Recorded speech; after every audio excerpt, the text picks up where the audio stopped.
সবাইকে স্বাগত তপাস কিচেনে। বন্ধুরা, একঘেয়ে পায়েস খেতে খেতে বোর হয়ে গেলে একটু ভিন্ন ধরনের আম দিয়ে এরকম সিমুইয়ের পায়েস করতে পারেন।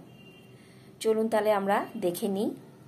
সিমুইয়ের পায়েসের জন্য 1 চামচ ঘি নিয়ে নিলাম, তার সাথে কিছুটা সিমুই ভালো করে ভেজে নিচ্ছি। সিমুইটা ভাজা হয়ে গেলে এর মধ্যে কিছু ড্রাই ফ্রুট, কাজু, কিশমিশ আর আমন্ড ভেজে নিলাম।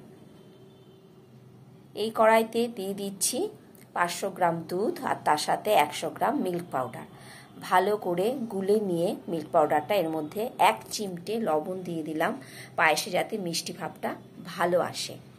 ভেজে রাখা সিমুই আর ড্রাই ফ্রুটটা দিয়ে ভালো রকম মিশিয়ে নিয়ে ওটা জাল হতে দিলাম। বেশ কয়েকক্ষণ জাল করে নেব, কতক্ষণ।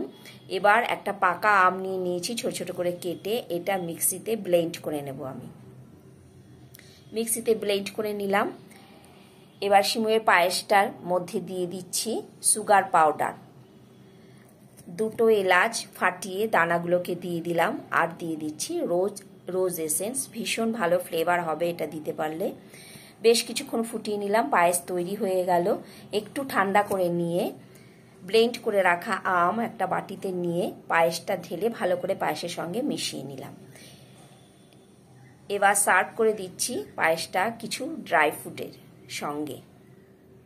এবার এটাকে ফ্রিজে রেখে দিলে ঠান্ডা করে খেলে দারুণ মজা আসে।